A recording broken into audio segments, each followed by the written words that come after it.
estamos enfrentados en contra de los grandes prejuicios de la modernidad. O sea, estamos en contra de un tiempo epocal. O sea, no es en contra de un profesor, en contra de una corriente teórica, en contra de una filosofía o en contra de una cultura. No, estamos enfrentados en frente de un tiempo epocal. Eso es lo que lo hace más complicado, ¿no?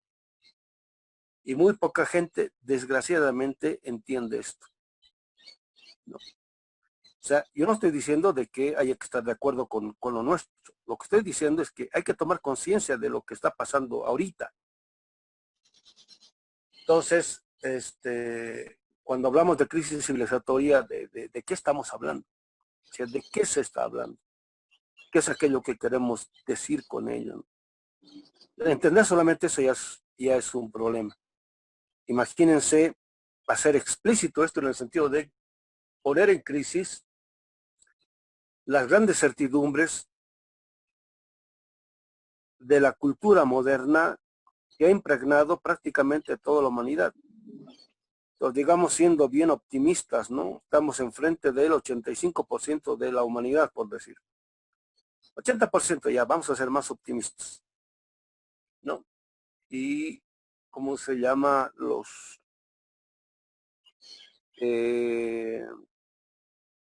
Este 80% es apoyado por los grandes intelectuales de la modernidad. Y ahí a cada momento sacan cualquier cantidad de argumento, ¿no? Como para poder reafirmar la validez incondicional de la modernidad, ¿no? Entonces, nosotros estamos empezando desde 100. Entonces, por eso lo nuestro aparece como algo anacrónico. Pero independientemente de eso, lo que siempre advierto, ¿no? Implica correr muchos riesgos existenciales, ¿no? Y hay que saber atravesarlos. Y en parte el curso siempre trata de alertar eso, ¿no? No obligar a nadie, sino que si alguien se va a atrever a caminar por este camino, que sepa los riesgos que hay que correr, nada más. Redención y revolución no es lo mismo. En la, en la línea de Benjamin, él no habla de liberación, él habla de revolución, ¿no? Entonces, él ya está viendo los problemas de la revolución rusa, las consecuencias de la revolución rusa y las limitaciones, los problemas, los obstáculos que van apareciendo poco a poco. Entonces, por ello, él dice de que antes de impulsar un proceso revolucionario en el óptimo sentido de la palabra, es necesario tomarse en cuenta un proceso de redención, ¿no? En el proceso de redención uno toma conciencia de lo que significa hacer una revolución. Y segundo, toma conciencia de lo que ello implica, no solamente para uno, sino para el proceso, asumir un proceso de revolución.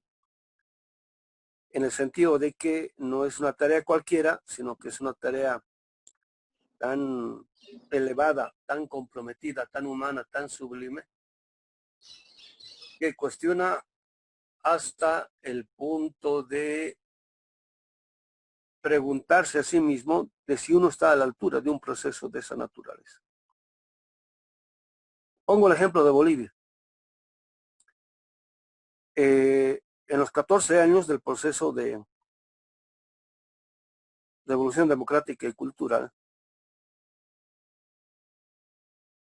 se trataron de impulsar cierto tipo de políticas para, bueno, en principio había que atacar lo que era inmediato, pues, como el problema de la pobreza, por ejemplo, o el problema del hambre, ¿no? Son problemas así urgentes, pues, o sea, digamos, la familia no tiene que vestirse, pues hay que comprar ropa inmediatamente. Está comiendo mal, pues hay que preocuparse por la comida. no hay para la educación, pues hay que preocuparse y así, digo, por las cosas básicas, ¿no? Pero una vez que se empieza a atacar esos problemas, ojo, no se han solucionado del todo. O sea, es ingenuo pensar que se los podía solucionar, digamos, en 10 años, ¿no? Pero inmediatamente después de que estos problemas se empezaron a solucionar del modo básico mínimo, lo que había que haber trabajado era la conciencia ideológica respecto del proceso para ver en qué medida se lo puede seguir desarrollando e impulsando, ¿no? Entonces, ese aspecto se descuidó, ¿no? Se descuidó de tal modo que cuando aconteció el golpe, el pueblo estaba totalmente, por un lado, desorganizado y por otro lado, desarmado, no solo militarmente, sino también ideológicamente, ¿no? O sea, no había una conducción orgánica de resistencia y defensa del proceso. Y eso es porque no se trabajó en la producción de la subjetividad del sujeto que iba a impulsar este proceso. De ahí surge una pregunta que yo me la estoy haciendo sostenidamente, ¿no? Los bolivianos estábamos preparados para una revolución democrática y cultural,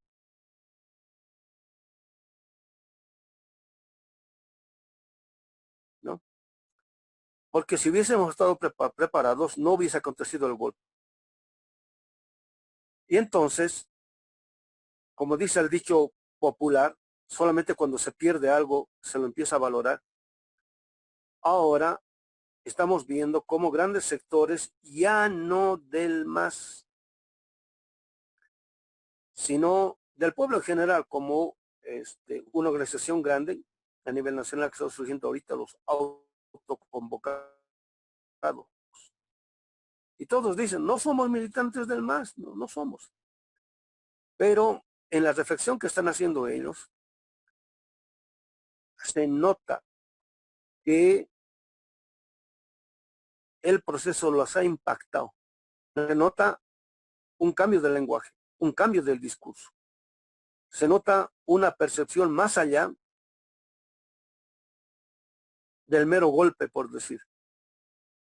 Y que esto tiene que cambiar y que la transformación atraviesa el problema político, digamos, de modo estructural, ¿no? Y por eso la exigencia de las elecciones, ¿no? Entonces, esta nueva subjetividad, y es gente joven, digamos, gente que ideológica y políticamente, de modo espontáneo, por decir, se ha ido formando en este proceso. Imagínense si es que este proceso de formación de cuadros nuevos o de la nueva subjetividad hubiese sido fuertemente impulsada por el gobierno. Estaríamos hablando de otra historia completamente distinta, pero es justamente lo que el gobierno no hizo ni quiso hacer muchas veces. Entonces, un proceso de redención implica un proceso de toma de autoconciencia del proceso que se está atravesando, del modo como se debiera atravesar y lo que ello implica no solamente para uno, sino también para las futuras generaciones. En ese sentido es distinto. Y acá, evidentemente, estamos apuntando en una perspectiva política del concepto de redención, que en principio es teológico, ¿no? Entonces, no es lo mismo redención que revolución, ¿no? Digamos, en el sentido en el cual Marx varias veces decían, una revolución socialista, por decir, no la producen individuos, por un lado ingenuos o por otro lado espontáneos. Se necesita de proyecto, de programa, de línea, ¿no? Y ahora esto estamos viendo que no es solo un problema político, también un problema cultural, es también un problema histórico. Y ahora estamos viendo que atraviesa dimensiones no solamente ideológicas, sino también teológicas y hasta místicas, ¿no? Entonces el curso en parte va a ir girando en torno de las implicaciones del concepto de redención, o sea, lo que está contenido, no solo lo que dice literalmente Benjamin, o lo que, digamos, dice la tradición judía. En ese sentido, nuestra lectura no es meramente literal, por decir al pie de la letra. Aquí dice eso, ¿no? El problema es que está contenido en eso y en qué perspectiva podemos desarrollar eso, ¿no? Y desde nuestro presente, desde nuestra actualidad. Sí, pues desde el principio hemos dicho eso, compañeros. A la filosofía de la liberación le hace falta una tematización relativa a la redención, ¿no? Desde el principio hemos dicho eso. Ahora, en este curso lo que estamos haciendo es detectar el problema. Yo no sé si es que quedará el término o el concepto de redención. Es posible que lo cambiemos, que lo transformemos, ¿no? Pero bueno, es, digamos, es parte del curso. Digamos, de una situación de opresión no se puede saltar a una situación de liberación. Ese sería un movimiento emancipatorio, y hemos dicho esto, ¿no? En el sentido de que de una forma de dominación se pasa, una vez que se ha vencido al anterior dominador, se pasa a otra forma de dominación más sofisticada. Pues aquí el problema es cómo superamos eso, ¿no? Pues a eso se le ha llamado liberación.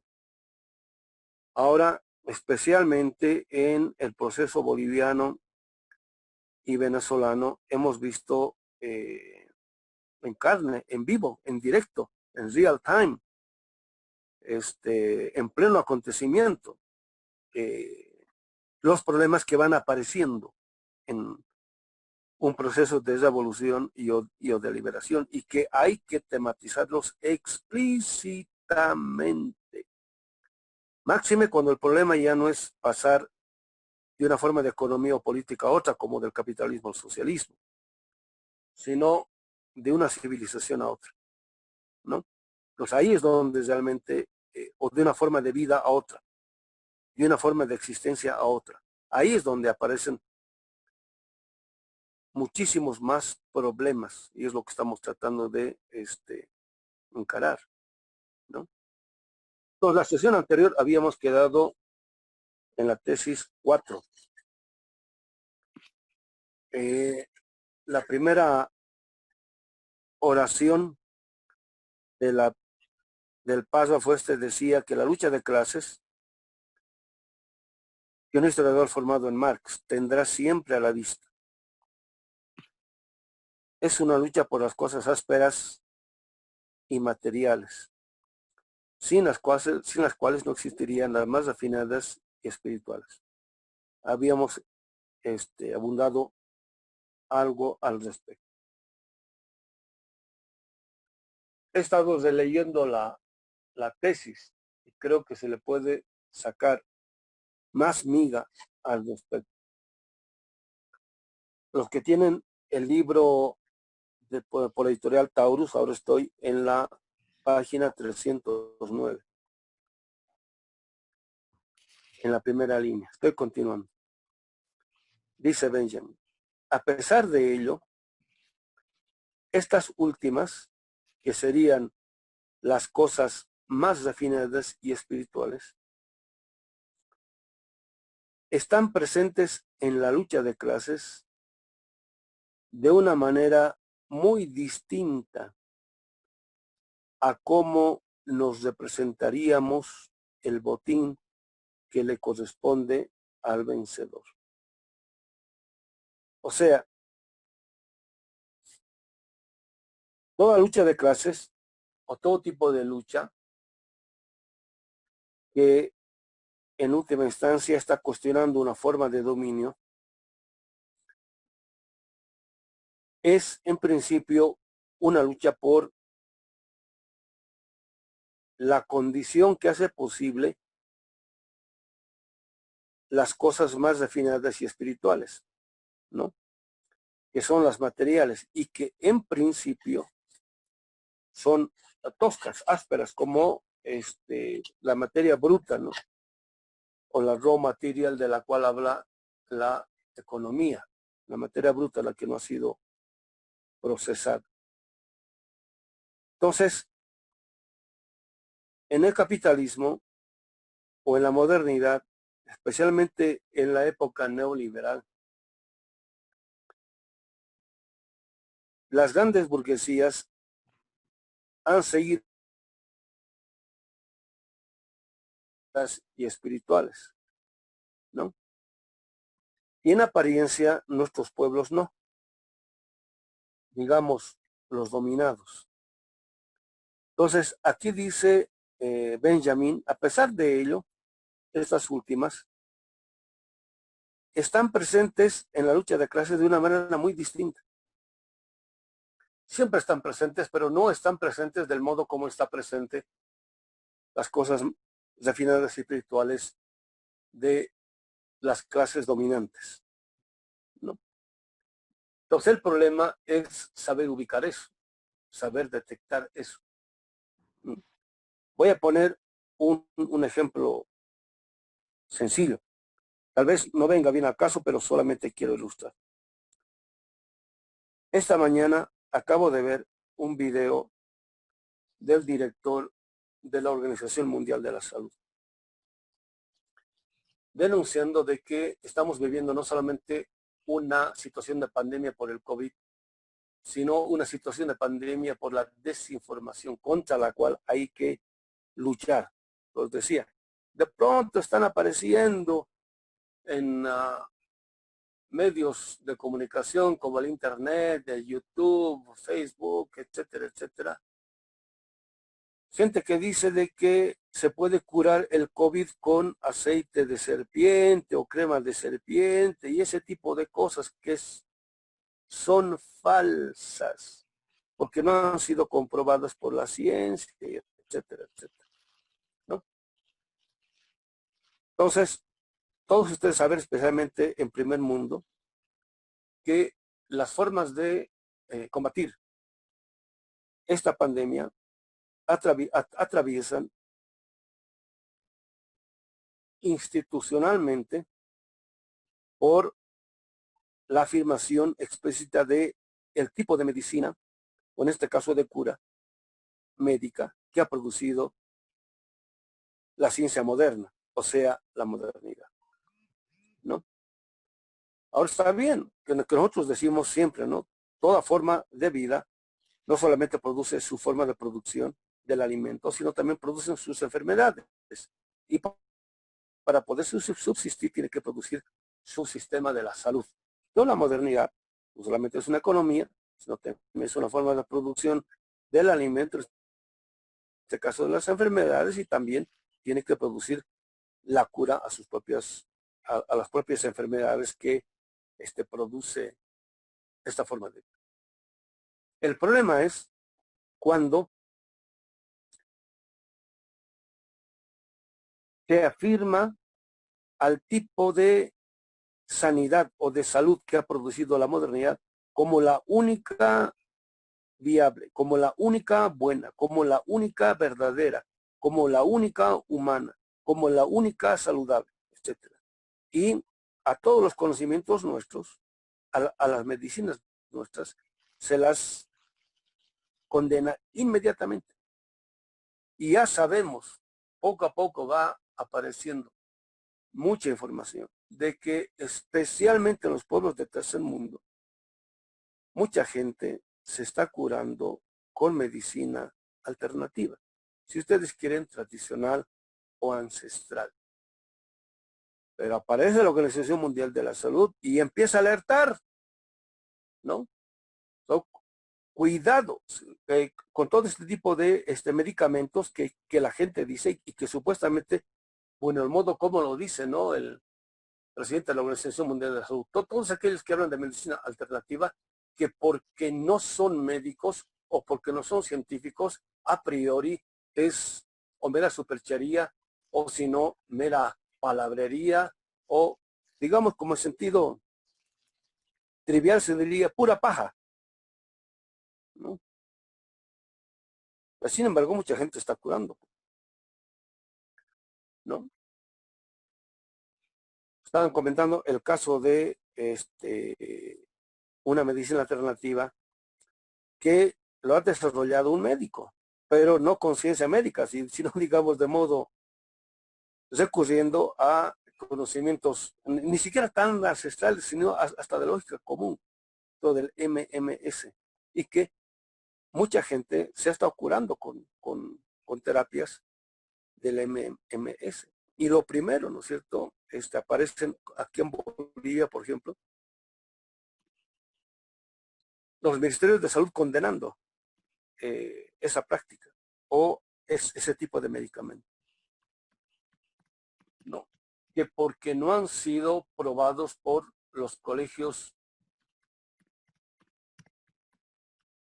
de medicina o médicos, o si no, agrupaciones o sociedades científicas. Entonces, siempre aparecen las cosas refinadas y espirituales, pero de otro modo. Y en este caso, normalmente aparecen de modo encubierto y hasta sistemáticamente negados, como en este caso, condenados.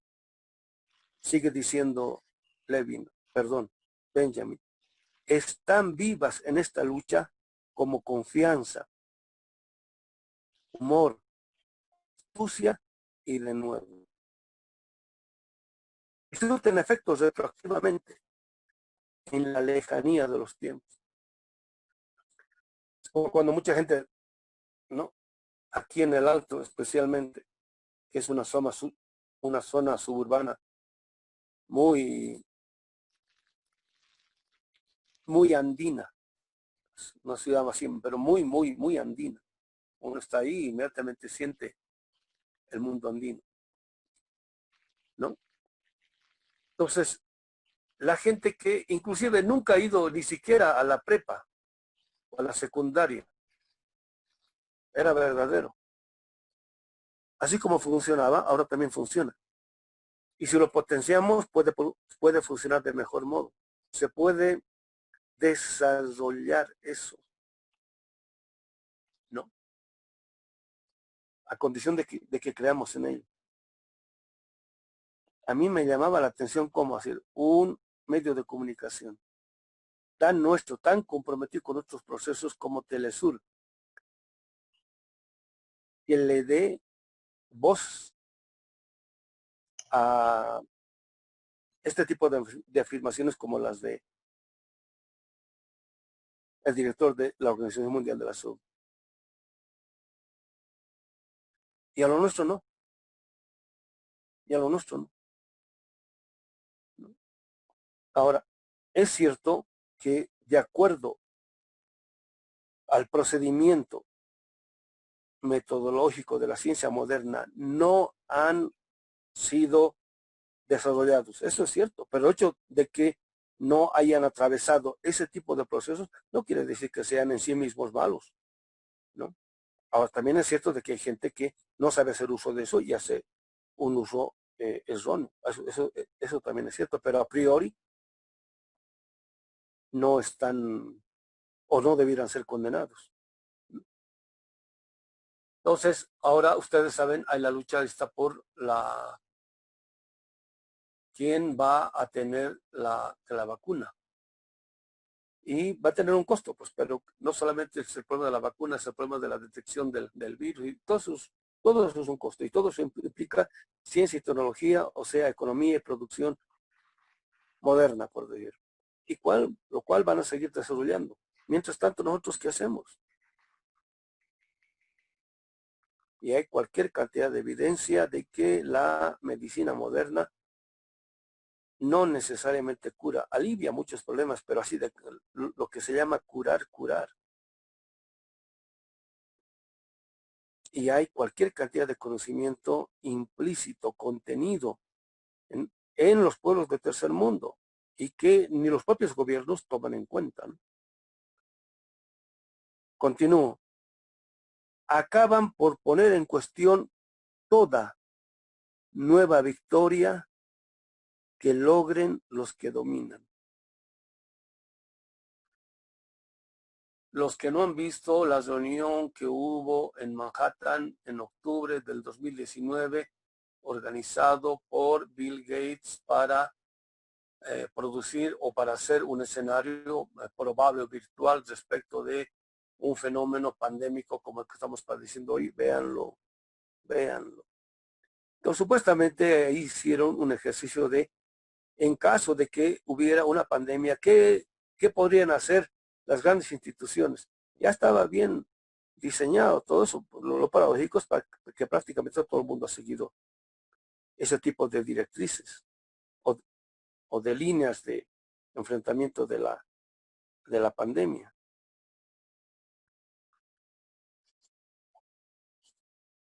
Entonces, desde las cosas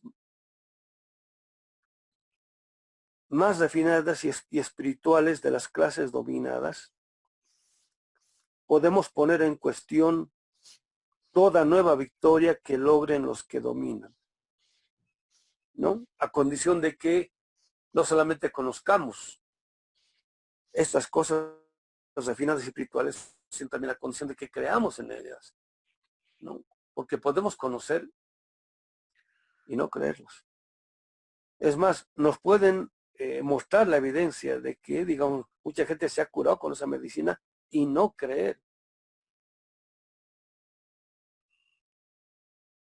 Estoy seguro que todos ustedes tienen alguna vez alguna experiencia de que alguien se ha enfermado que de modo grave y van con la medicina moderna y no pasa nada y de pronto aparece alguien que dice, pero yo me curé, o si no mi mamá o mi familiar o mi primo que con estas hierbas se ha curado, mira cómo está, ya está bien, está sano. Como el caso de un maestro que vi que tuvo ¿cómo se llama? Estuvo en coma como 15 días, despertó y había tenido una gran crisis cerebral, le diagnosticaron 4 horas de vida, recurrió a una terapia de medicina ancestral, pues. Bueno, eso le detectaron cuando tenía 80 años y el señor tiene 95. Entonces, nos dicen eso y nos muestran.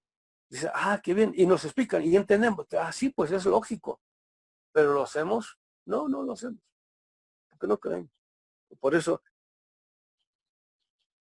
en el curso de Ernst Bloch, para todos aquellos que se hacen la burla de los creyentes, yo les decía, compañeros, no es fácil creer, es algo muy complejo. Uno puede estar convencido, o sea, puede creer, puede estar convencido y tener explicación lógica de lo nuevo, o si ustedes quieren de lo alternativo. Igual no lo hacemos. O digamos un día, ¿no? Pero ahí lo dejamos, porque en última instancia no, es lo que dicen los místicos, ¿no? Hace meses estaba asistiendo a la reflexión de una reflexión relativa al vacío. Y por qué muchas místicas ancestrales trabajan mucho el concepto de vacío o de nada o de la vacuidad, ¿no?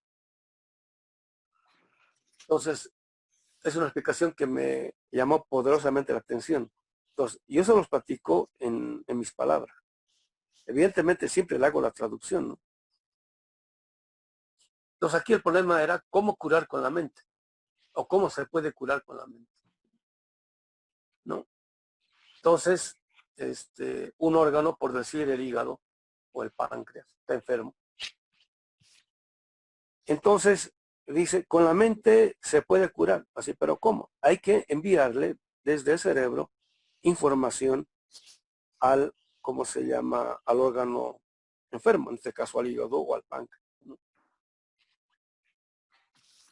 Así, cúrate, ese tipo de cosas. Dice, pero, dice, aquí lo primero que hay que hacer es trabajar el concepto de vacuidad, de vacío, de la nada, ¿no? En el sentido de que ese órgano tiene el conocimiento del dolor y por eso está enfermo y está viviendo con eso, ¿no? Entonces dice, para sanarlo, primero hay que vaciarlo de ese conocimiento, ¿no? ¿Para qué? Para hacerles recordar al órgano de cómo funcionaba el órgano cuando era saludable. Pero si no se le vacía previamente del conocimiento actual que tiene de que está enfermo y lleno de dolor, imposible que se le haga recordar el conocimiento previo. Entonces dice, y por eso hay que desarrollar así meditaciones, técnicas, etcétera, para entender o comprender lo que significa el concepto de vacuidad o de vacío, ¿no? Entonces, y dicen, eso solamente se puede hacer, bueno, eso se hace con la mente, pero con una mente que es capaz de, con un cerebro que es capaz de trabajar con el tipo de, bueno, aquí hay que distinguir, ¿no? Por un lado, lo que está en las células, ¿es información, es conocimiento o es sabiduría, ¿no? Entonces, estoy, ¿cómo se llama? Dándole vueltas pues al problema. Porque fácil decimos, es un poco lo que decía, ¿no? Toda célula o todo organismo o todo lo que existe en la realidad tiene no solamente su momento energético, sino su momento informativo. O sea, hay información, ¿no? Que no está procesada. No, funciona. O sea, es un conocimiento, sí, pero no es cualquier conocimiento. Es el de la vida, ¿no? Conocimiento o sabiduría. Está eso y por eso funciona. En este caso, por eso vive. Entonces, con el cerebro se puede tomar no solamente conciencia de que esa dimensión de la realidad existe en nuestra corporalidad, sino que en nuestra corporalidad lograr la conexión entre ese conocimiento y el conocimiento que queremos transmitirle a esa parte del organismo que está enfermo y o defectuoso. Entonces, cuando asistimos a esta forma de explicación, acabamos de poner en cuestión, dice, toda nueva victoria que logren los que dominan. O sea, pregúntame, esto es una pregunta. Y como todas las clases, es en voz alta, compañeros, ¿no? Estamos, digamos, en un franco proceso de reflexión.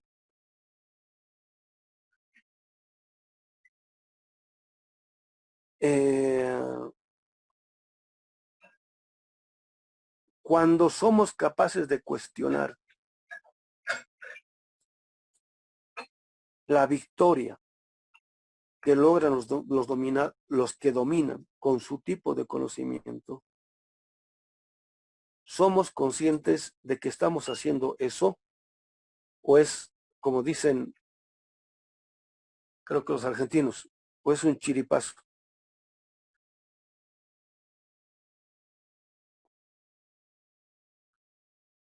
Esto es cuando recurriendo a lo propio,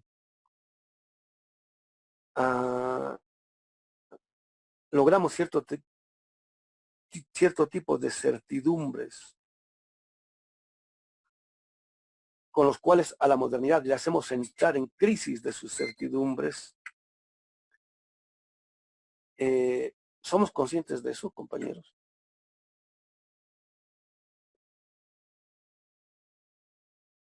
Sigue diciendo Benjamin. Igual que las flores que orientan al sol su corola, ¿no?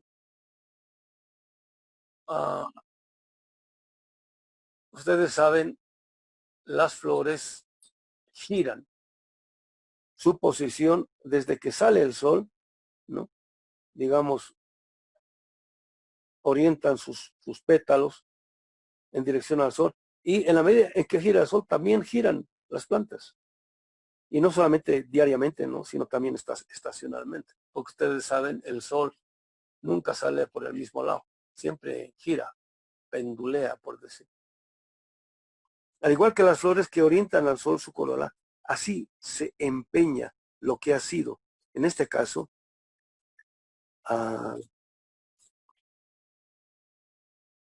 el modo como nuestros pueblos se orientan ante cualquier situación de dominación adversa. Independientemente, bueno, uno diría intuitivamente, ¿no? En parte es así, pero lo que pasa es que hay un conocimiento, pues. Hay un conocimiento implícito, no solamente en las personas, sino inclusive en las células, en las neuronas de cada persona participante de la comunidad. Igual que las flores que orientan al sol su corola, así se empeña lo que ha sido por virtud de un secreto heliotropismo.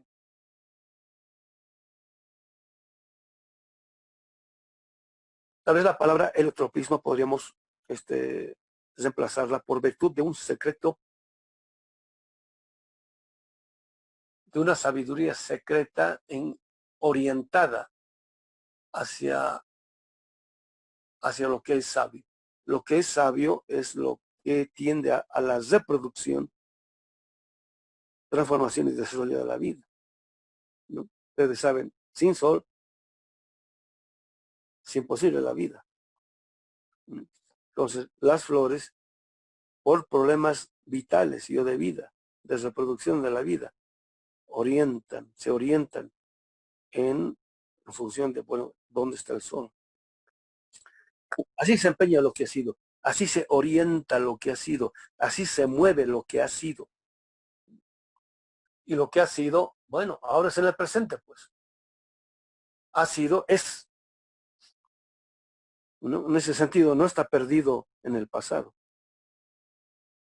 Por virtud de un secreto heliotropismo, envolverse hacia el sol que se levanta en el cielo de la historia.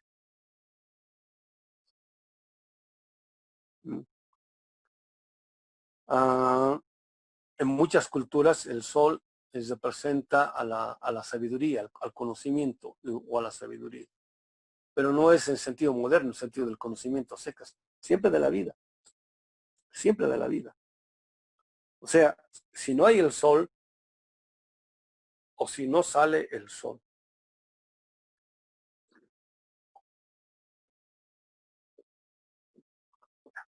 desaparece la vida marina, terrestre y humana. Entonces, en el cielo de la historia hay un sol, en este caso hay una voluntad de vida, pero no es vivir solamente. En un futuro vamos a entrar en, ¿cómo se llama?, en serias discusiones con Spinoza y obviamente Nietzsche, ¿no? Respecto a lo que significa una voluntad de vida. Entonces, este secreto heliotropismo no es solamente vivir por decir, ¿no? O tener, digamos, lo mínimo garantizado. Es algo más allá, es algo más supremo. Hace un tiempo estaba leyendo el modo como los sabios de la antigüedad, desde el presente en el cual ellos se ubicaban, no solamente temporalmente, sino culturalmente y existencialmente, estaban en contacto con el todo del universo.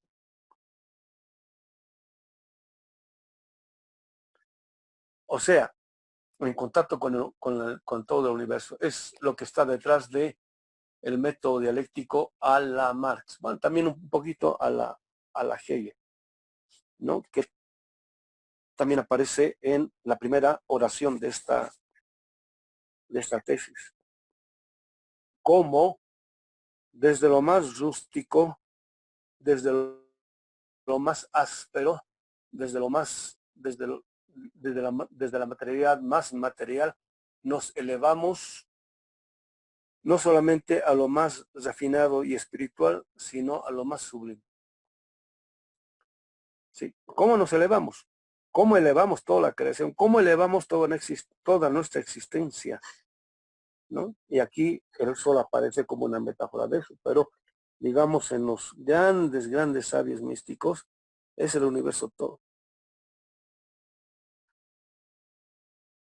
Y ellos eran plenamente conscientes de esto, de esta relación, ¿no? De la cual es totalmente inconsciente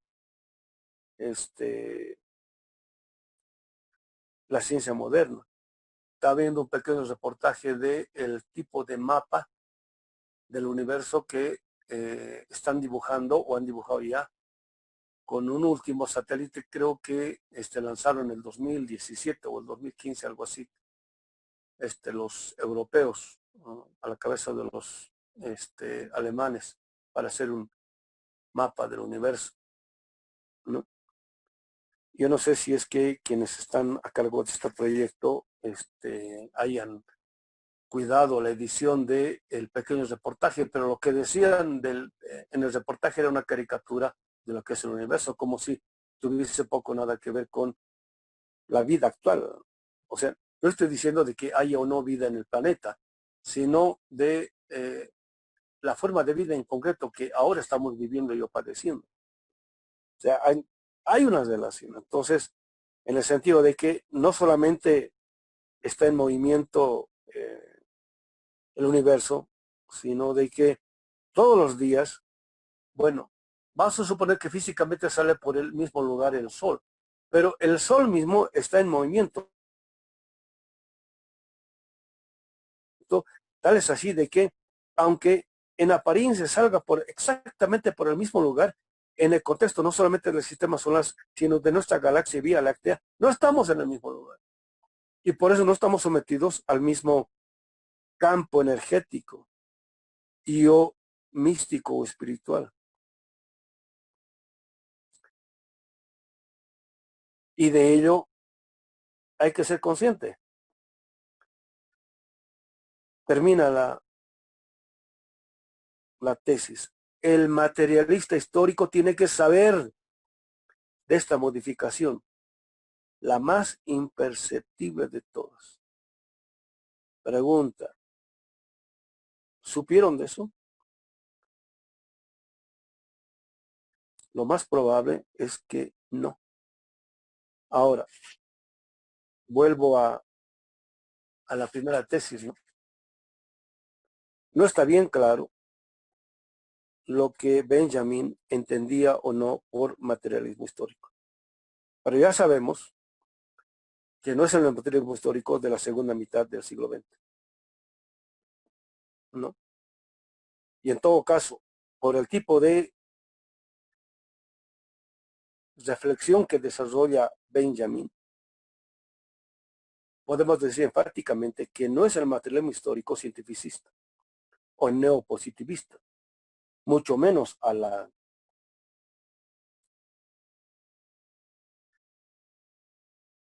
idea del materialismo histórico que había desarrollado la Academia de Ciencias de la URSS, ¿no? Entonces, cuando él habla de materialismo histórico, está hablando de algo distinto, sino diferente, ¿no? Traigo a colación un problema que alguna vez lo señalé, pero que vamos a volver a retomarlo, que el semestre anterior ya lo había enunciado. Entonces, respecto de un tema que vamos a darle muchas vueltas, porque es un problema, tiene que ver con el materialismo histórico, ¿no? O con a qué tipo de materialismo histórico se refiere Benjamin. Entonces, en una de las últimas entrevistas que le hacen a Gershom Scholem, le preguntan a él que por qué él no estaba de acuerdo con el lado marxista de Benjamin, ¿no? Entonces, él da una respuesta muy interesante. Él dice, desde el principio Benjamin sabía de mi posición respecto del marxismo o el materialismo histórico. Nunca estuve de acuerdo. Dice, desde muy joven, desde antes de ingresar inclusive a la universidad. Yo asistía a las discusiones que en Alemania se hacían respecto de las juventudes judías, de si se debían modernizar, si se deberían ser socialistas, si deberían ser sionistas, comunistas, etcétera. Dice, y mi hermano mayor era quien me alentaba al respecto. Entonces dice, mi hermano mayor muy pronto se enlistó en el Partido Socialista Alemán. De hecho, creo que en la República del Weimar su hermano fue parlamentario, ¿no? De parte del Partido Socialista Alemán, ¿no?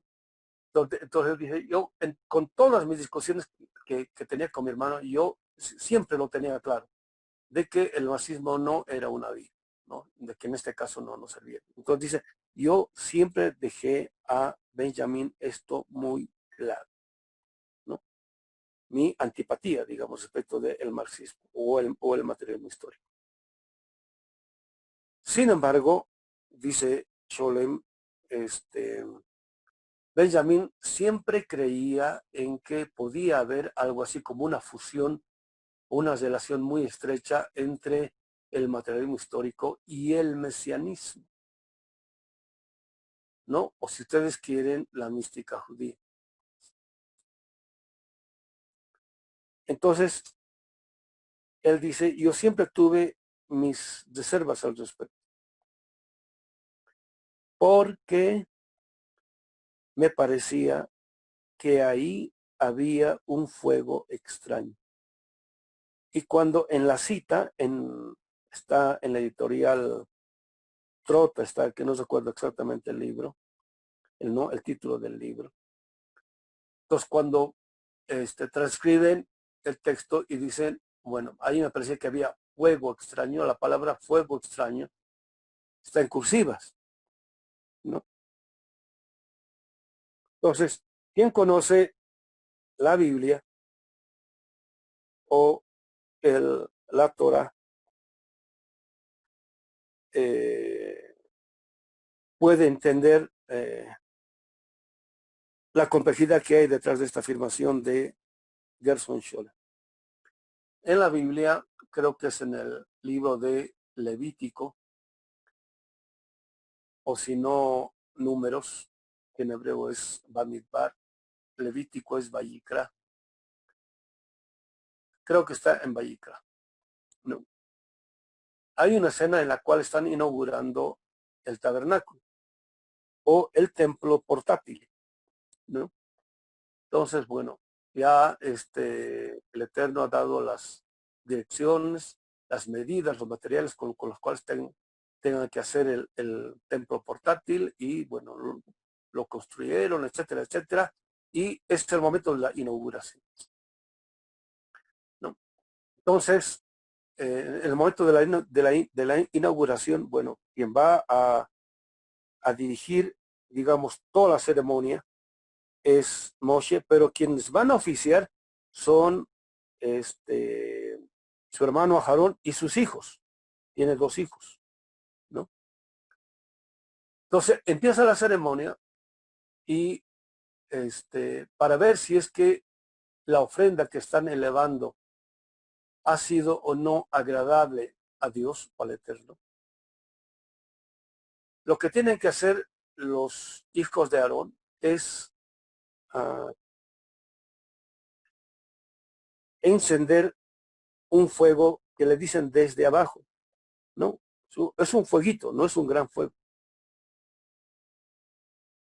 Y si la ofrenda ha sido agradable, entonces va a venir un fuego de arriba, de lo alto, en este caso del Eterno, que va a consumir la ofrenda y se va a convertir en holocausto, ¿no? Entonces, si baja fuego de arriba,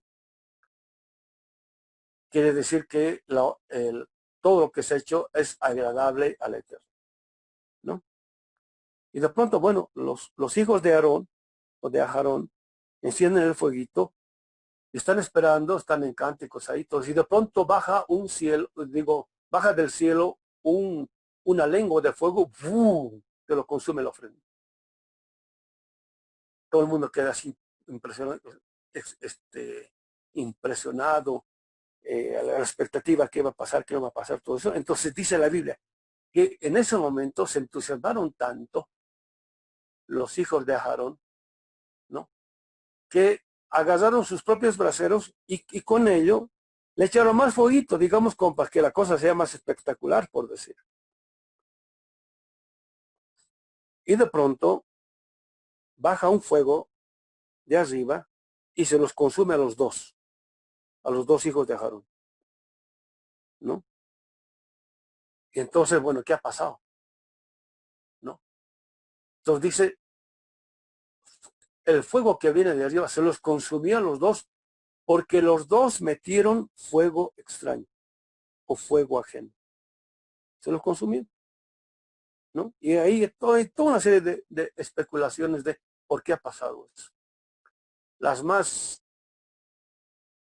habituales, digamos, las que se tienen a la narrativa literal, es que, bueno, estaban medio borrachos porque estaban tomando harto vino. Y es cierto, estaban tomando vino, ¿no? Entonces, como estaban medio borrachitos, entonces hicieron lo que no se les ordenó y entonces ese fue su castigo. Digamos, esa es la explicación, como se llama, habitual. Entonces, los sabios dicen que eso no fue un castigo, sino que sucedió eso porque hicieron lo que no se les había ordenado o lo que no estaba previsto, lo que no estaba mandado. Fuego sagrado, por decir, encendieron fuego profano.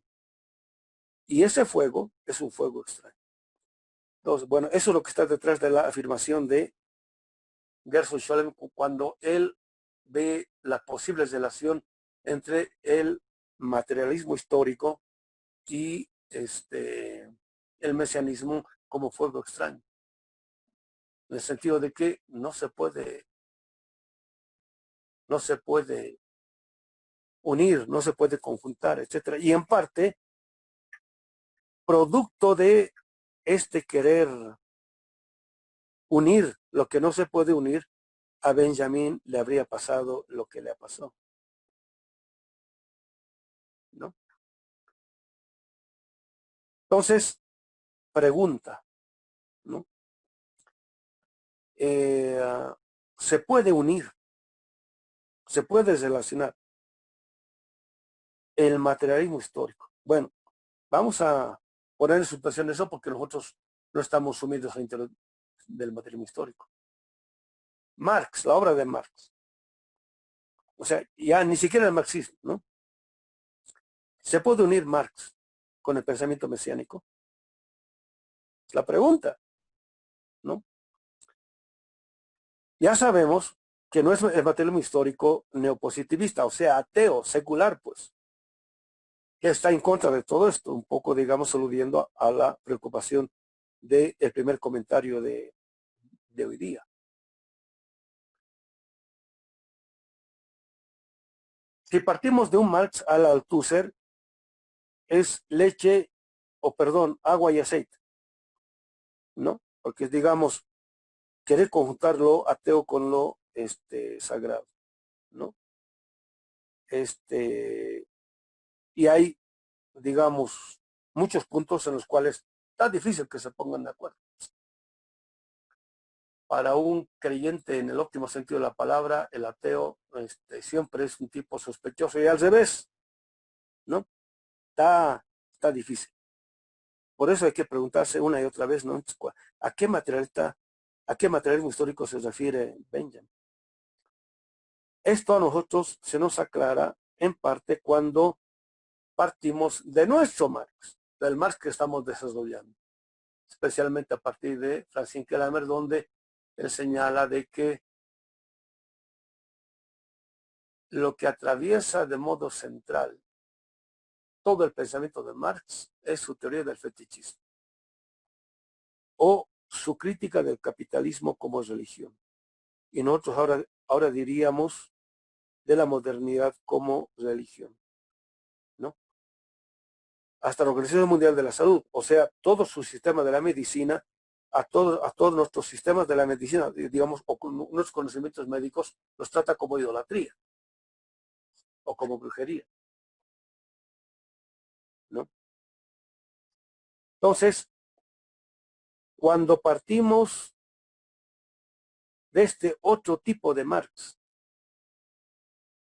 no estamos diciendo de que estamos partiendo de un Marx teológico o de un Marx místico o de un Marx creyente. No estamos diciendo eso. Lo que estamos diciendo es que partimos de un Marx que es crítico de la religiosidad implícita, de la teología implícita, no solamente en el capitalismo, sino también en la modernidad, cuya religiosidad o teología es éticamente perversa, por el tipo de destrucción que producen del ser humano como de la naturaleza. Entonces, por eso cuando hablo de la relación con la mística, yo no estoy afirmando, y la vida de Benjamin en parte es testimonio de ello, de que haya que volverse místico o religioso o teólogo. No estoy diciendo eso. Digamos, a Benjamin le bastaba con tener un amigo estudioso de el misticismo judío, ¿no? Porque si él hubiese pensado de que era insuficiente eso, pues que se hubiese metido directamente al tema, ¿no? Lo que estamos diciendo es de que hay que dialogar, hay que tematizar esta dimensión de la realidad, porque es parte de la realidad. Y es parte de la realidad especialmente de este sector de la humanidad que tiene este tipo de forma de vida y de vinculación con la realidad. El Marx que estamos trabajando brinda elementos como para poder relacionarse con esta dimensión de modo crítico. Por eso siempre hablo del criterio. El otro día, hace una semana más o menos, estaba escuchando las reflexiones semanales de un cabalista judío. Cualquiera que se pone a escucharlo a este cuate diría, no, mis respetos, un conocimiento impresionante del árbol de la vida, del árbol sefirótico. No, pero así impresionante. ¿No? O sea, por decir, digamos, es un tipo que se podría decir que tiene conocimiento no solamente místico, sino divino. De pronto le hacen una pregunta relativa a la COVID y de ahí, bueno, empieza a comentar y de pronto llega al problema de Venezuela. Y hace un comentario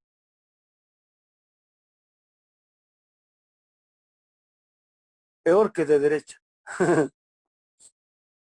O sea, como un tipo que tiene supuestamente una capacidad de conocimiento cuasi divino es incapaz de hacer un diagnóstico aproximado de la realidad, ¿no? Y para terminar diciendo, afirmando de que lo que le pasa a Venezuela es porque hacen ahí mucha brujería. Hay un cero conocimiento de la geopolítica, del modo como Estados Unidos, el imperio, y también, ¿cómo se llama? Europa está acechando, acosando, asfixiando, ahogando, enclaustrando a un pueblo, a un proceso como el venezolano. ¿no? O sea, es un total desconocimiento. ¿Cómo pueden tener conocimiento para lo divino y cero conocimiento para los asuntos terrenales? Es una literal autocontradicción, ¿no? No estoy diciendo que ese tipo no tenga conocimiento de, digamos, la Torá, el Zohar, la mística judía, la Kabbalah. No, sí tiene conocimiento, pero ese conocimiento para analizar lo que sea la realidad no sirve. No sirve. Para colmo de males, un gurú estaba chequeando varios videos sobre la historia del yoga, ¿no? Ve un tipo así famoso, de estos famosos ¿cómo se llama? Que la gente peregrina anualmente para escucharlo, verlo, todo tipo de cosas. Estás reflexionando. Sí, y empieza con la historia del yoga. Entonces al final dice, no, pues cuando llegas al plano de, bueno, no es el nirvana, es cerca del nirvana. Creo que es Dhyana, algo así. Entonces dice, cuando llegas a ese tipo de plano, no, pues ya te olvidas de cualquier problema económico, cualquier problema sentimental. Hasta de la política te olvidas. Ya hay unos problemas. O sea, otra vez solo política. Y el problema nuestro es político, pues. ¿Cómo podemos transformar nuestra realidad? No transformarme a mí mismo. Eso es fácil. De hecho, casi todas las espiritualidades sirven o funcionan en un plano individual. Nuestro problema no es individual. Nuestro problema, o sea, ni siquiera es comunitario. Es global en el sentido de humano, pero a su vez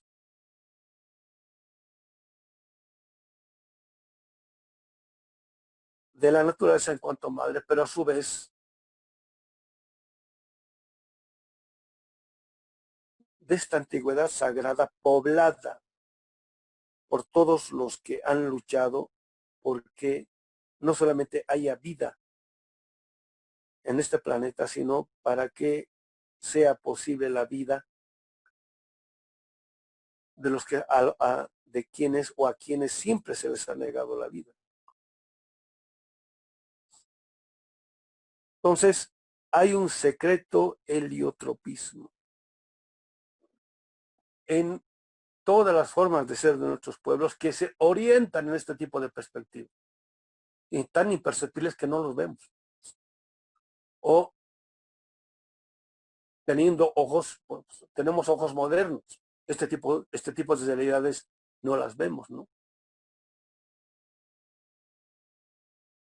Les han leído el Zohar siempre que empieza los párrafos, dice, ven y ve, ven y ve, ven y ve. El libro del Apocalipsis siempre dice, ven y ve. Pero no es como se llama el ver con los ojos físicos, ¿no? No solamente comprender o entender o razonar con el cerebro, con el hemisferio izquierdo, ¿no? Y para eso, digamos, este tipo de conocimiento que se ha trabajado en torno de la glándula pineal, el tercer ojo, ¿no?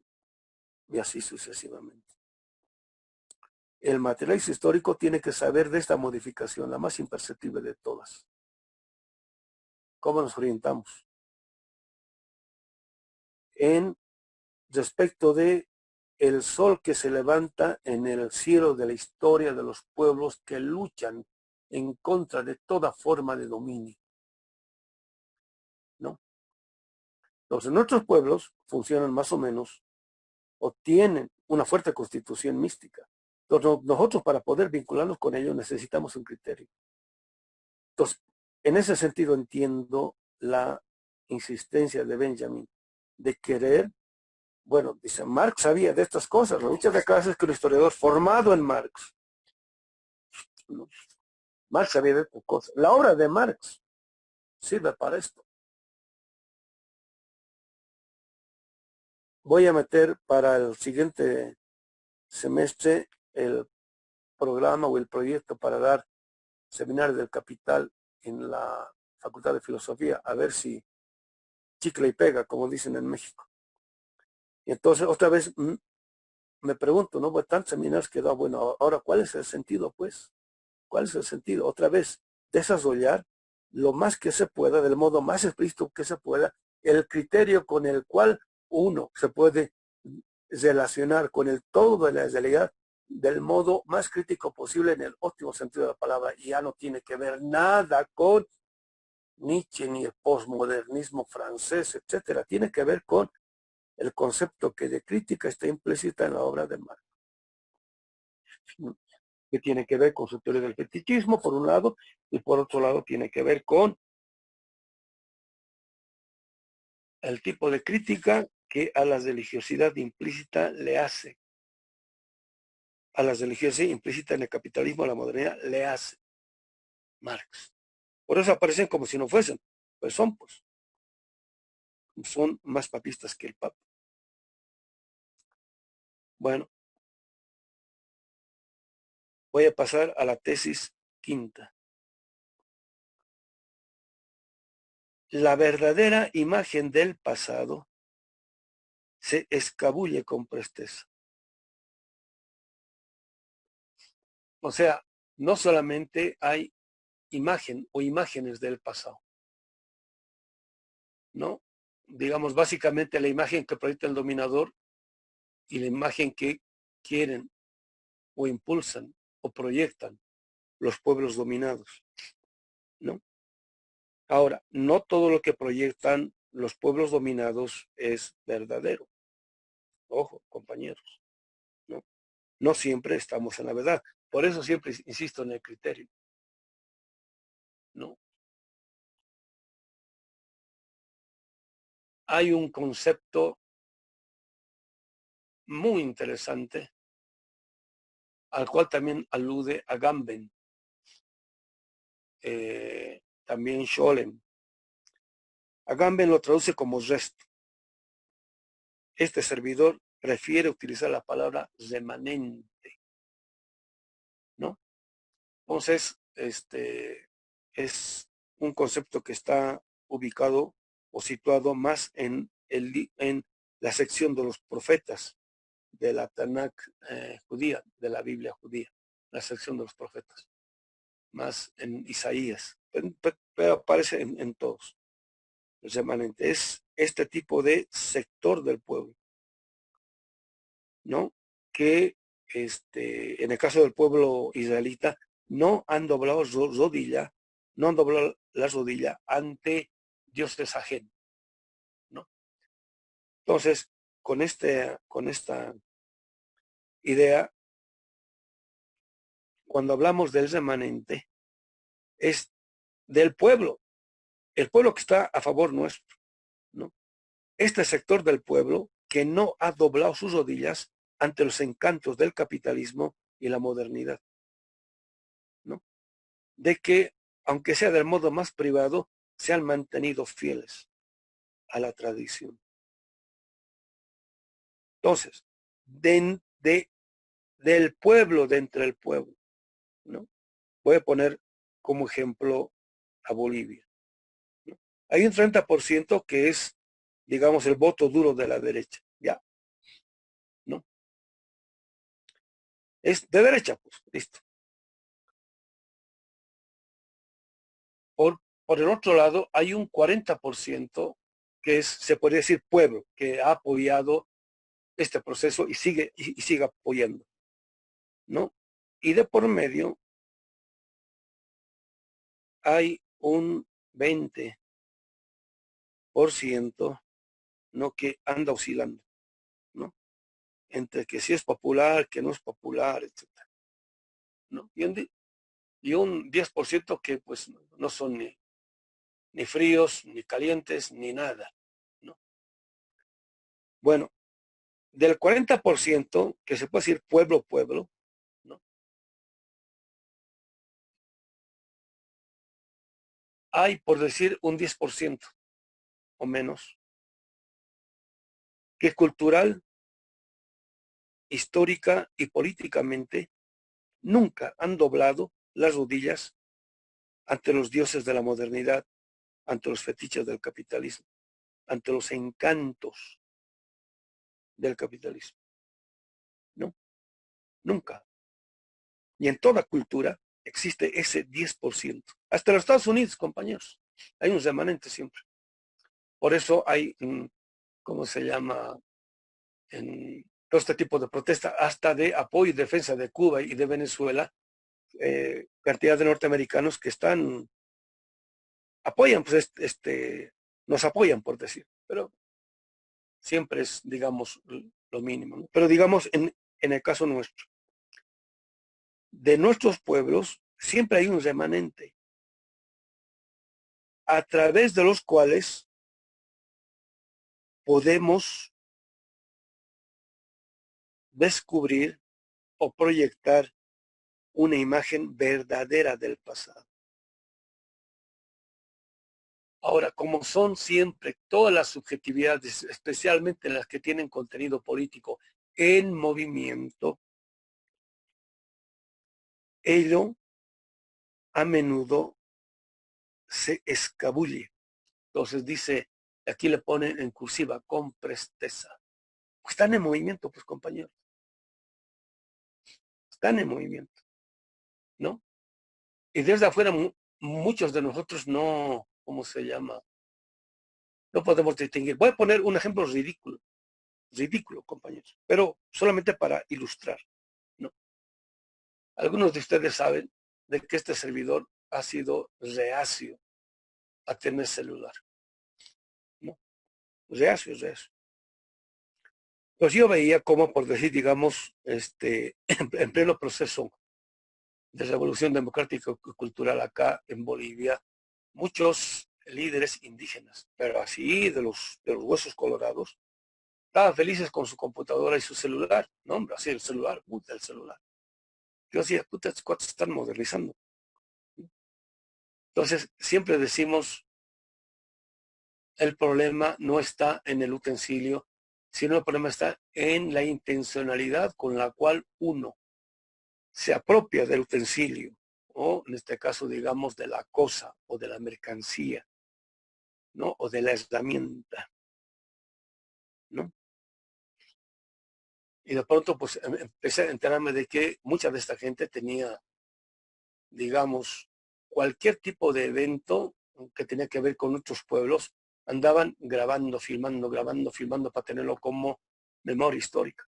Estaba viendo hace poquito un videito de estos que habían filmado de un gran líder de estos que ha trabajado mucho para el conocimiento del porqué del 21 de febrero, el Marataca, el Wilcacut y todo eso, que empezó más o menos mediados de la década del 70, ¿no? Entonces el tipo da un testimonio, ¿no? Y es de esto para tener memoria histórica y cultural, para que no se pierda, pues, ¿no? Entonces, bueno, uno puede, hasta lo mismo, digamos, como en mi caso, digamos así, tipos, pero el problema está siempre, ¿cómo se llama? La intencionalidad con la cual uno ¿cómo se llama? Se apropia de estos utensilios, ¿no? ¿Qué quiere decir esto? Que el revolucionario,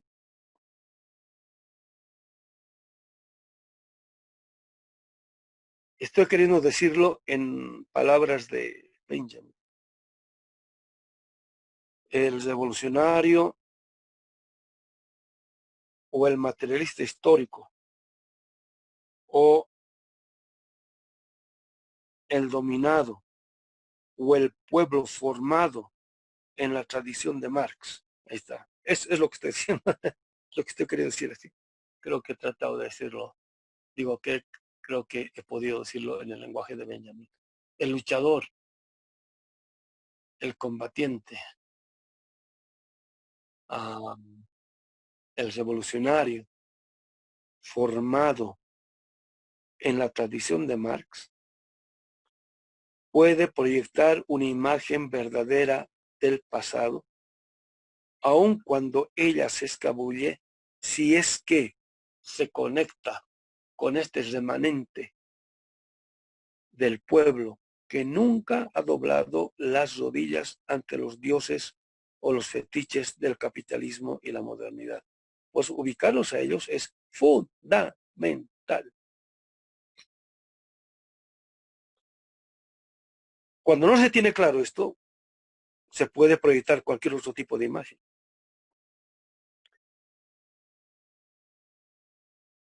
Y eso puede conducir no solamente a errores de comprensión, sino a errores políticos, compañeros. Ese es el problema. Errores políticos.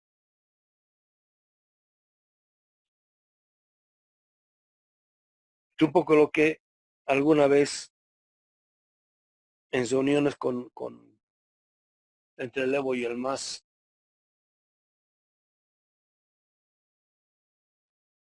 discutían en torno al tipo de formación que debieran tener los líderes, ¿no? Él hacía recuerdo de cuando era diputado, o sea, no era presidente todavía, que habían proyectos de ley en la cual, por ejemplo, decían, ¿no? Me estoy inventando, pero es más o menos así. Solamente puede ser diputado o senador alguien que es profesional, que tiene algún título otorgado por una universidad. Si uno es profesional, no puede ser ni diputado, ni senador, ni nada. ¿Listo? Entonces él decía, yo me puse seriamente porque yo que ni siquiera he llegado a la universidad, pues, ¿no? Y paralelamente aparecían reflexiones relativas a, por ejemplo, ¿no? Es decir, ya profesionales que se acercaban al movimiento, al proceso, por decir, él pone el ejemplo de los politólogos, ¿no? Y compañero Evo, que en este proceso, ¿qué debiéramos ser los politólogos? ¿O qué debiéramos hacer los politólogos? Entonces, no, pues política, ¿no? Entonces, saquemos una ley que diga de que solamente los politólogos pueden hacer política. Usted decía el falso.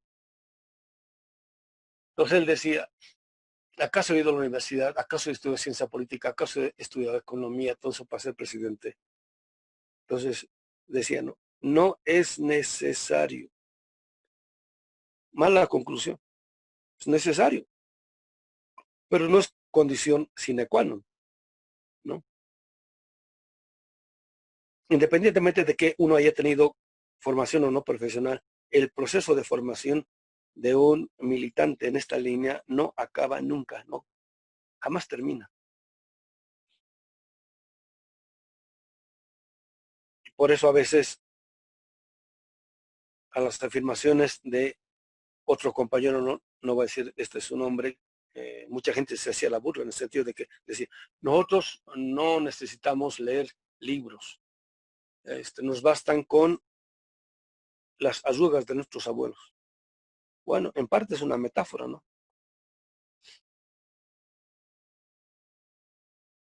Continúo. Al pasado solo puedes detenérselo como imagen que relampaguea.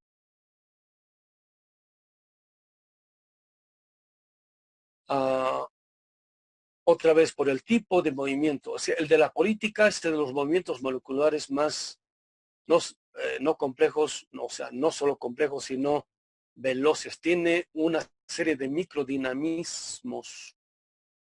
Tal vez sea de la dimensión humana de la realidad lo más moviente, ¿no? Entonces, por eso es que las imágenes verdaderas que del pasado proyecta nuestros pueblos, dice, solo puedes retenérselo como imagen que es relampaguea. O sea, aparecen a momentos. Y cuando aparecen es un solo momento. O sea, es un momento, o sea, como un relámpago. Sigue siendo una metáfora. Un gran relámpago, ¿cómo se llama? Ilumina, ¿no? Ilumina todo el horizonte. Al pasado solo puedes retenérselo como imagen que se relampaguea. Entonces, el historiador o el filósofo o el político que quiera captar esta imagen verdadera del pasado tiene que tener ojos para en el instante del relámpago captar esa imagen verdadera. Entonces tiene que tener otro tipo de ojo. en general son los grandes momentos de crisis donde se proyecta este tipo de imágenes, donde aflora todas las contradicciones en el buen sentido de la palabra y en el mal sentido de la palabra. Un proyecto, un proceso, o en este caso un tipo de sujeto, para no ser visto nunca más. O sea, no hay una sola imagen verdadera del pasado, hay varias. Y por esto del movimiento, justamente por esto del movimiento. Entonces, como lo político es esta dimensión de la realidad moviente, más dinámica, las imágenes de lo que es el pasado y que pueden orientar el acontecer o el sentido del presente, van apareciendo a cada momento de acuerdo al, como se llama, al modo de ser y o de aparecer. Pongo un ejemplo, igual relativo a lo de los místicos. Estaba contando un compañero, ¿no?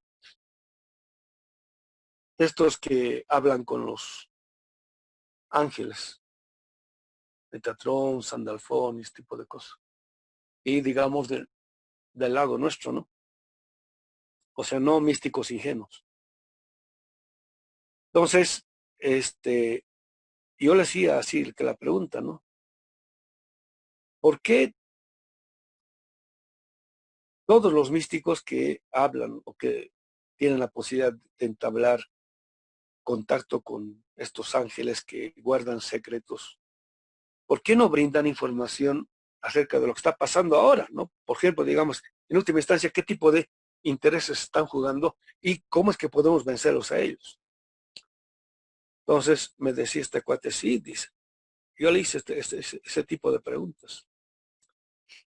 Sandalfón creo que era a quien la preguntó. Entonces lo que le había dicho este ángel había sido lo siguiente. Nosotros respondemos las respuestas que a cada pregunta o que al tipo de pregunta se nos hace.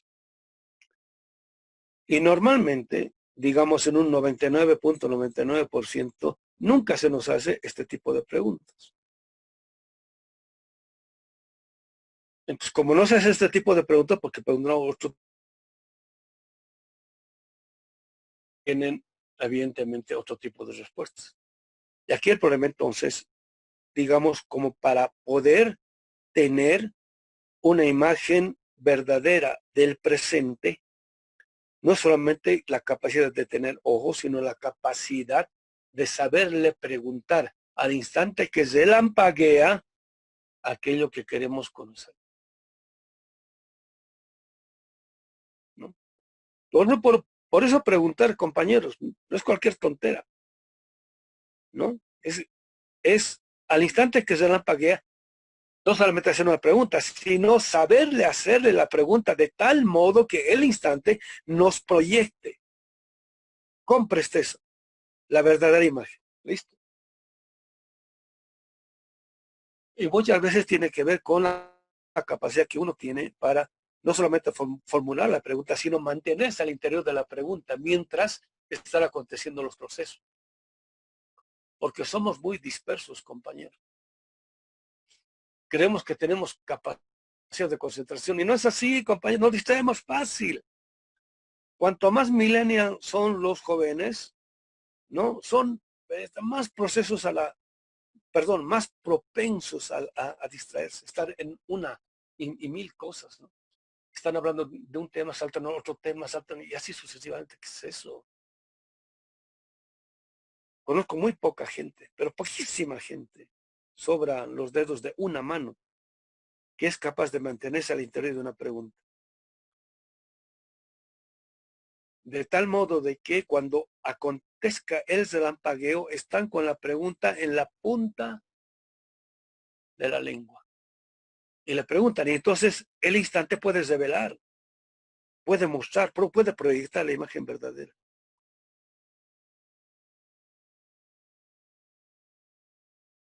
Y hay imágenes que aparecen, bueno, aquí dice Benjamin, ¿no? Para no ser vistas nunca más. Tal vez por una sola persona. Pero hay imágenes del pasado que aparecen, por decir, una vez cada 100 años o una vez cada 200 años y así sucesivamente. Evidentemente una sola persona no lo va a volver a ver, pero nosotros podemos volver a verlo.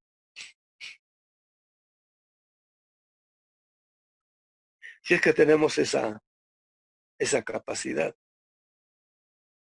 A ver, me voy a poner los lentes porque ya no estoy viendo bien. Oh.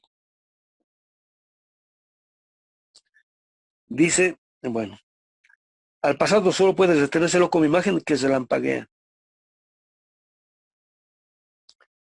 para no ser vista nunca más. En el instante mismo en que se vuelve cognoscible. O sea, no en todo momento se vuelve cognoscible. Hay un tiempo de lo cognoscible. Y en la política, saber reconocer el tiempo de lo cognoscible es fundamental.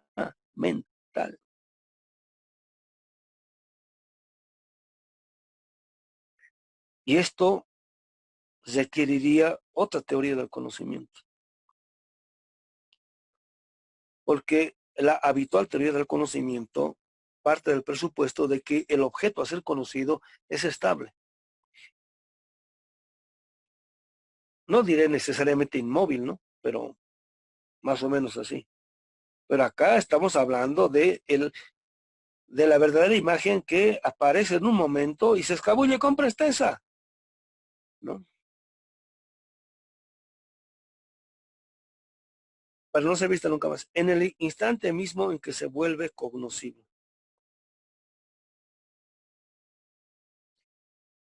Pues esta frase de Gottfried Keller, la verdad no se nos escapará.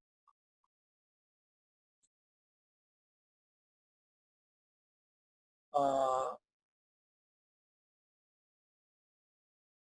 no solamente en Heidegger, sino en otros filósofos, pero ahorita digamos lo que me acuerdo o me viene a la mente es la reflexión que en el parágrafo 44 de Ser y Tiempo hace Heidegger sobre la verdad.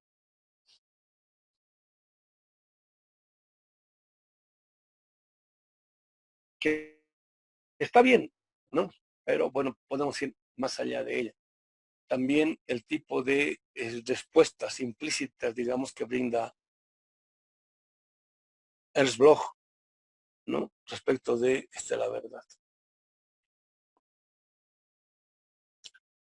La pregunta es de si la verdad es una cosa, es un objeto, o algo que se puede aprender en el sentido de retener, ¿no? Entonces, en la tradición clásica, inclusive en ella, la verdad no es una cosa o un objeto o un conocimiento o un algo, ¿no? La verdad es una situación al interior de la cual se halla quien tiene un tipo de pretensión en el sentido de la verdad, ¿no? Gracias al cual la realidad se abre a quien tiene este tipo de pretensión, ¿no? En ese sentido, la verdad no está detrás de una apariencia, ¿no? Sino que la verdad está. Lo que pasa es que habitualmente uno normalmente no está en condiciones o en situación de poder entablar contacto con eso que se denomina verdadero y o verdad.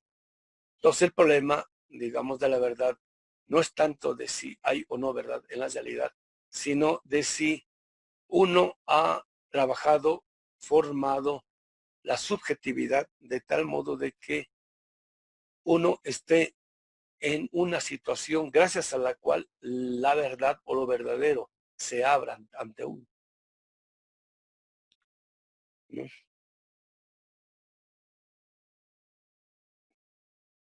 Entonces, si esto es así,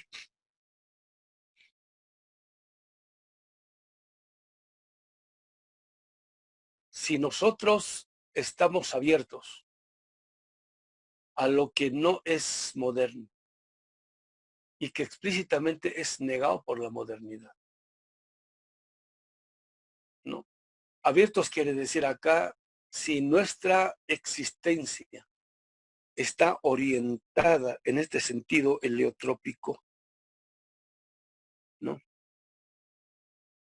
Digamos, si hacemos de nuestra vida una antena que está girada en ese sentido, todos estos momentos que aparecen de modos de lampagueante, pues los vamos a captar.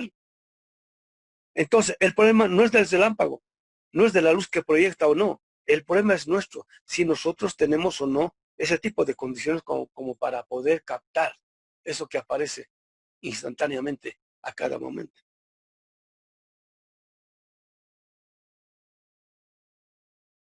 Por eso alude estas reflexiones o estas tesis mejor a una transformación radical de la subjetividad con la cual uno puede sumirse en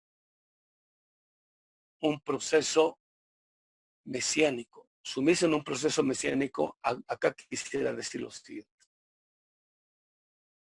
Cuando aparece ese tiempo, uno está en condiciones no solo de captarlo, está uno en condiciones de conocerlo, está uno en condiciones de participar de ese proceso y está uno en condiciones de orientar inclusive ese proceso, ¿no? Lo cual requiere una depuración existencial, o sea, una preparación. Es una depuración existencial. Haciendo un diálogo con un grupo de kantianos una vez respecto de si es que el presupuesto de la razón pura desarrollada en la crítica de la razón pura en kantiano funciona, ¿cuál es el sentido de ello? ¿No? La razón, digamos en este caso, en perspectiva liberadora o de la redención o de la revolución, pero en este sentido en el cual estamos aludiendo, tiene que depurarse, pero ya no en sentido kantiano, en el sentido de que tiene que purificarse, tiene que tiene que depurarse de toda pretensión de dominio, ¿no? Es un proceso de purificación. Entonces, en esa medida se vacía de ese tipo de contenido para estar abierto a la percepción de otro tipo de contenidos que aparecen con presteza como imágenes relampagueantes del sentido verdadero de lo que era el pasado, que puede seguir siendo hoy y que puede seguir alumbrando el devenir.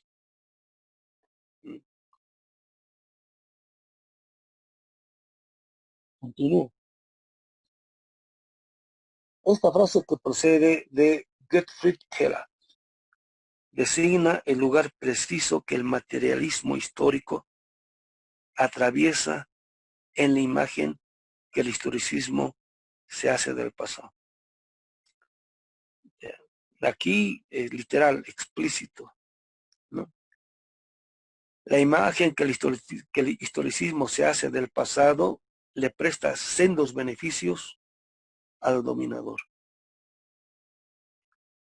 Para ir más allá de ello, nosotros tenemos que atravesar esta imagen que el historicismo se hace del pasado. Y en parte a eso le dice o alude Benjamin como materialismo histórico. Digo, pues es una imagen irrecuperable del pasado que amenaza con desaparecer con cada presente.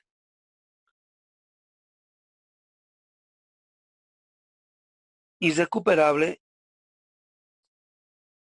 si es que se lo ve desde la perspectiva del historicismo. ¿no? Ya estamos viendo las pistas que está mostrando Benjamin para recuperar esta imagen del pasado que se escabulle con presteza. Por eso, en cada presente amenaza con desaparecer. Porque aparece y desaparece, pero no del todo. No vuelve a aparecer, pero de otra forma, de otro modo, etcétera, ¿no? Pero es y la imagen del pasado es como la imagen que una persona puede proyectar, ¿no? Por decir, digamos, qué sé yo, el AMLO. Te voy a poner el ejemplo del AMLO. Normalmente la imagen con la cual aparece es como un presidente, pero estoy seguro que cuando va a su casa, su esposa no lo ve como presidente, lo ve como su esposo, pues. Y sus hijos lo ven no como presidente, sino como papá. Y lo más probable es que cuando deje de ser presidente, muchos de sus cuates lo vean ya no como presidente, sino como amigo. Y sus nietos lo vean como abuelo y no como presidente. Y cuando vuelva a su ranchito, dice, cuando termine yo me voy a la chingada, dice que su rancho se llama La Chingada, pues sus vecinos lo van a ver como vecino, pero es el mismo, pero nunca aparece con la misma imagen. Todo en la realidad nunca aparece en su completitud, por decir, sino siempre aparece de un modo.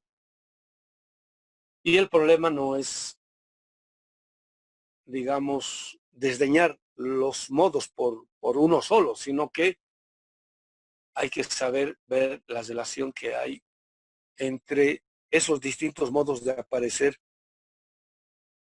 y el modo fundamental, por decir, es un poco algunos ejemplos, ¿no? Que hay que la prensa de derecha, cuando el AMLO al principio estaba yendo de un pueblo a otro pueblo, decía, nos paramos acá porque aquí venden unos buenos cocos, ¿no?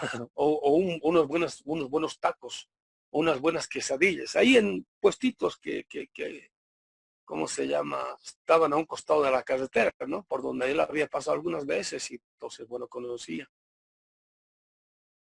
Bueno, pues el que sea él un presidente más o menos popular tiene que ver con ese tipo de habitualidad y de costumbridad. Es posible que en el momento de su modo de aparecer como presidente no sea fundamental, pero esa forma de racionalidad lo ha constituido como un presidente con cierto tipo de conciencia popular, ¿no?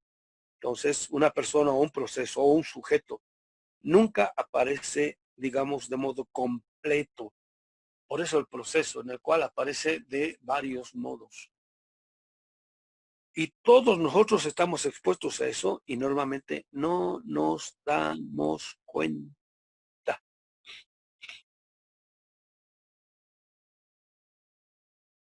Ustedes como alumnos, ¿no? En cuanto dejen de escuchar esta clase, lo más probable es que en su casa sean hijos o hermanos, ¿no? Inmediatamente están apareciendo con otro tipo de habitualidad, con otro tipo de imagen. ¿Cuál es la más fundamental? Bueno, por un lado, pero por otro lado, lo uno tiene que ver con lo otro, o hay una forma de determinación entre el modo de aparecer en un tipo de situación y el modo de aparecer en otro tipo de situación. Entonces, por decir, digamos, el pueblo como cultura no aparece del mismo modo del pueblo como historia o como política o en el campo económico, ¿no? Pero todos esos apareceres son parte de lo que él es. Sigo. Pues es una imagen irrecuperable del pasado que amenaza con desaparecer con cada presente que no se reconocía como lo dicho en ella. Entre paréntesis, la buena nueva que el historiador, con el pulso acelerado, le lleva al pasado, proviene de una boca que quizá en el mismo instante de abrirse ya le habla al vacío. El historiador con el pulso acelerado, el que está atento, pues, ¿no? Y por eso siempre digo, insisto, en el ámbito de la política, los movimientos moleculares que se dan a diario son los más rápidos, los más acelerados, los más veloces, los que se van modificando a veces de modo imperceptibles, pero más rápido, ¿no? Entonces, el historiador o el político o mejor el luchador es formado a la Marx, ¿no? O a la del materialismo histórico, así en el lenguaje en el cual estoy utilizándolo aquí, ¿no? Le lleva al pasado la buena nueva, que le lleva al pasado, proviene de una boca que quizá en el mismo instante de abrirse ya le habla al vacío. Bueno, otra vez vuelvo a la reflexión relativa al vacío, pues, ¿no? ¿Qué tipo de vacío? ¿No? Mientras más uno se sumerge en un proceso decolonial, uno se va dando cuenta cuán moderno es uno, ¿no? Solamente en la medida de cuán moderno es uno puede, por decir, digamos, me voy a inventar la metáfora. Media ridícula, pero bueno. Antes yo era bien moderno, entonces yo, por decir, digamos, hasta el día de ayer era bien moderno y consumía pura Coca-Cola, McDonald's y café Starbucks, ¿no? Y con eso me llenaba, porque era consumidor de eso. Entonces ahora he decidido de ya no consumir más eso, ¿no? Entonces, para ya no consumir eso no es solamente eso, en el sentido de que, bueno, pues las papilas gustativas hasta ¿cómo se llama? Hasta la nariz, pues, ¿no? Tiene ese tipo de información o de gusto. Y hasta lo que antes consumía, reclama el cuerpo. O sea, pide, digamos, después de, qué sé yo, 15 días, un mes, de pronto uno pasa por una tienda de McDonald's, Burger King, Coca-Cola, y se le hace agua en la boca. Uno tiene un deseo y es porque uno no ha vaciado ese tipo de contenido, ¿no? Entonces, bueno, por un lado, el conocimiento de lo nuevo en nosotros está vacío, pero por otro lado, hay que vaciar el contenido que del conocimiento anterior o del hábito anterior teníamos, ¿no?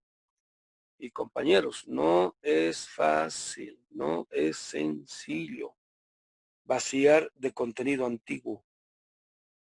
Máxime cuando vivimos en un contexto en el cual, un ejemplo ridículo, ¿no? Vamos a suponer que vivo en una casa en la cual toda la familia tiene ese tipo de costumbres, ¿no?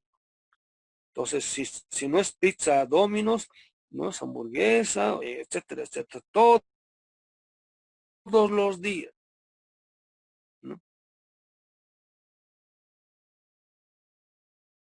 Vuelvo a leer. La buena nueva que el historiador con el pulso acelerado le lleva al pasado proviene de una boca que quizá en el mismo instante de abrirse ya le habla al vacío. Aparece así, desgraciadamente, ¿no?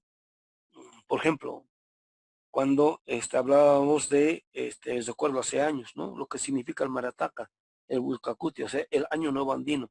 Es una palabra, es un concepto vacío. Bueno, pero ¿qué es eso? Es una forma de hablarle al vacío. Es es una forma de decir, bueno, pues aquí no hay contenido, ¿no? Y porque no hay contenido, entonces podemos ir llenando de contenido. Esto es el nuevo conocimiento. Esto es la producción de la verdadera imagen del pasado. Esto es la producción de una subjetividad que es capaz de retener a la imagen que se lampaguea a cada instante. Y especialmente en el instante en el cual se vuelve cognoscible. Y el momento en el cual se vuelve cognoscible es cuando una situación más o menos ha madurado. Lo que antes parecía, por decir, vago, abstracto, lo que antes aparecía como borroso, de pronto se torna claro. Es el instante, es el momento en el cual se torna cognoscible.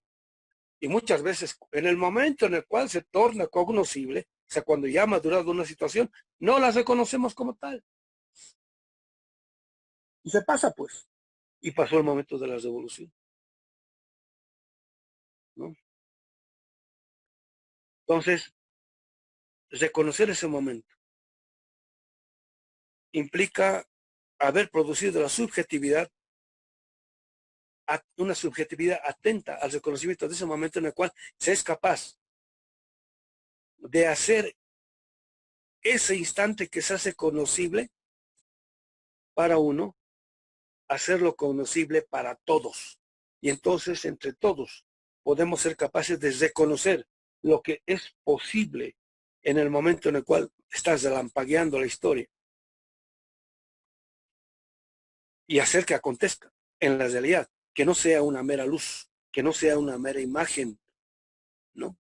Sino que sea realidad, ¿no? Bueno, compañeros, falta 3 minutos para que termine la clase. Yo creo que me voy a quedar acá. Y la siguiente continuamos con la tesis 6. Espero no haber sido tan abstracto.